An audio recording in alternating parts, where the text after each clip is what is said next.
বাংলাদেশ ক্রিকেটের ইতিহাসে নতুন অধ্যায় রচনা করেছেন দেশের তারকা ওপেনার তামিম ইকবাল।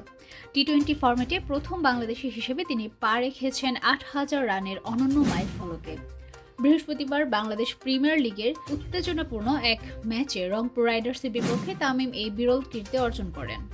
টি-20-র দ্রুতগতি এবং সংক্ষিপ্ত ফরম্যাটে তামিম এই অসাধারণ সাফল্যে পৌঁছেছেন মাত্র ২৭১ ইনিংসের হিসেবে এটি তাকে বিশ্বের অষ্টম দ্রুততম ব্যাটসম্যানের তালিকায় স্থান দিয়েছে। ম্যাচ শুরুর আগে তার সংগ্রহ ছিল ৭,৯৯৩ রান।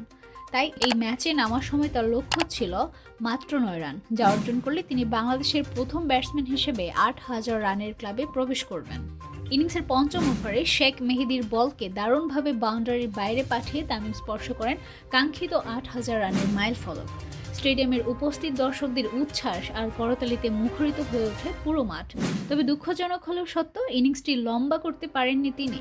একাদশ ওভারে কামরুল ইসলাম রাব্বির বলে মিড অফে ক্যাচ দিয়ে আউট হওয়ার আগে তামিম করেন ৩৪ বলে ৪০ রান। তামিম ইকবালের টি-20 ক্যারিয়ার চিরকালই অসাধারণ। এখন পর্যন্ত তিনি করেছেন ৫২টি অর্ধশতক, যা বাংলাদেশের কোনো ব্যাটসম্যানের জন্য সর্বোচ্চ।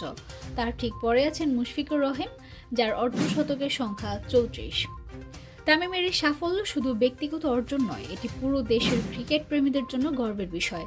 তার ৮,০০০ রানের ক্লাবে প্রবেশ করার এই কীর্তি তরুণ ক্রিকেটারদের জন্য একটি উদাহরণ হয়ে থাকবে। তামিম দেখিয়েছেন কঠোর পরিশ্রম, দৃঢ়তা আর নিষ্ঠা থাকলে অসাধ্যকে সাধন করা সম্ভব। বিপিএল-এর মঞ্চে এমন মাইলফলক অর্জন ক্রিকেটের প্রতি তামিমের নিবেদন আর ধারাবাহিকতারই প্রমাণ। তার এই অর্জন শুধু পরিসংখ্যান নয়, বরং একটি অনুপ্রেরণার গল্প।